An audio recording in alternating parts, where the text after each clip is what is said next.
Hello everyone welcome to my mini vlog र बिहानको नास्ता चाहिँ मेरी आमाले यहाँनिर बनाउनु हुँदै थियो है मकैको रोटी। यो चाहिँ मकैको पिठोको रोटी हो, एकदमै मिठो हुँदो रहेछ है। मैले चाहिँ पहिला त्यस्तो खाएको थिइनँ हैन, अहिले चाहिँ खाएको यस्तो मिठो हुँदो रहेछ। अनि आमाले चाहिँ बनाइदिनु हुँदै थियो, एकदम राम्रो हो हेल्थको लागि पनि भनेर हैन। अन्त मजासँगले बनाइदिनु भयो, मजाले प्याज खोर्सानी है उयो के अरे टमाटरहरू हालेर मजाले खायौँ। त्यसपछि चाहिँ आमाले, हाम्रो चाहिँ घरमा बाख्राहरू छ नि त हैन, कति मजा मजाको बाख्राहरू हेर्न सक्नुहुन्छ है। अनि यति स्याहार्नुहुन्छ नि आमाले चाहिँ हैन, तर स्याहार गरेको जस्तो बाख्राहरू नै छैन क्या त। अब हुन्छ नि बाख्राहरू पनि के भन्नु, मात्तेको खाएर मात्तेको भनौँ न है। अनि हाम्रो बारी हेर्न सक्नुहुन्छ कस्तो हरियो भरियो है। यहाँनिर सिलगढीको गरममा बसेर बसेर यहाँको बारीहरू देख्दा त यति शीतल यति आनन्द आएको नि, फर्किनु न मन नपरेको के साँच्ची भनौँ भने। अनि नानीको लागि पनि झोलुङ्गा बनाइदिएको थियो हैन। अब झोलुङ्गामा मस्त नानी खेलिरहेको थियो, एकतिर बाख्रा हेर्दै सुँगुर हेर्दै चराचुरुङ्गीको मधुर स्वरहरू सुन्दै। अब कति खुसी लाग्छ नि त है त्यस्तो सुन्दै, अब यहाँ आनन्द लाग्छ क्या। त्यसपछि चाहिँ हामी घुम्न निस्केको थियौँ, नानीले पनि छाता आफै ओढ्ने अरे के त, घाम पुरा थियो नि त है। अनि घुम्न निस्केर एकछिनपछि चाहिँ हामी फेरि आज चाहिँ नक्सल बजारको टुर गराउँछु म तपाईँहरूलाई हैन। हामी चाहिँ नक्सल बजार पुगेको थियौँ। नक्सल बजारमा हेर्न सक्नुहुन्छ हाम्रो चाहिँ यो बस स्ट्यान्डमा चाहिँ नक्सल बजार शनिबार लाग्छ नि त हैन। अनि बस स्ट्यान्ड चाहिँ यहाँनिर स्ट्यान्डभरि नै बजार लागेको हुन्छ क्या त।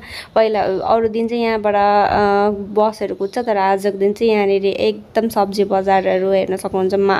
एकदम म्याङ्गोकै बजार थियो क्या, आँपकै बजार मात्रै थियो बेसी चाहिँ है। अनि यसलाई चाहिँ भन्छ सेटघर। यहाँनिर पनि सब्जीहरू सबै कुरा पाउँछ क्या। यतातिर चाहिँ बेसी भाग आलु प्याजहरू र सबैको हातमा चाहिँ मैले देखेँ पङ्खा नबोकी कोही पनि नबसी थियो। हेर्नुहोस् न, सबैले हम्काउँदै गरममा अब के गर्नु है, सबैको हातमा पङ्खा चाहिँ छँदै थियो। यति धेरै गरम थियो नि त त्यो दिन फेरि हैन। आमाम कस्तो गरम थियो शनिबारको दिन हो। अनि आलु प्याजहरू पनि यता सबैले बेचिरहेको थियो।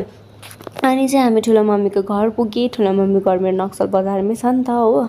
ठुलो मम्मीले खानासाना बनाउनु भएको थियो, यस्तो मिठो चिकन बनाउनु भएको थियो नि हैन। चिकन दाल सब्जी है, साग भात अचार, आहा कम त खाएँ हैन त, मस्तसँगले त्यहाँबाट खाना खाएँ। यहाँ चाहिँ हुनुहुन्छ मेरो ठुलो मम्मी है, उहाँले चाहिँ सबै खाना बनाउनु भएको। अनि एकछिन पछाडि दाजुहरूको घरमा आएको। दाजुहरूको घरमा आएर हेर्दाखेरि त लटरम्मै निम्बु पो फलिरहेको रहेछ हो।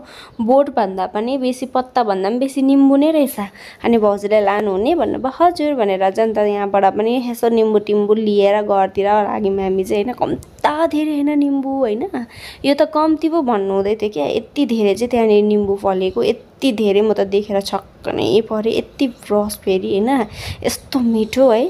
अनि त्यहाँबाट चाहिँ त्यसपछि चाहिँ हामी सौदा गर्दै गर्दै घर फर्क्यौँ है। यो चाहिँ हामी लुगाहरूतर्फ किन्नु गएको थिएँ है। र भिडियो मन पर्यो भने च्यानललाई लाइक सेयर अन्त फलो गर्न नभुलिनुहोस् होला। By by.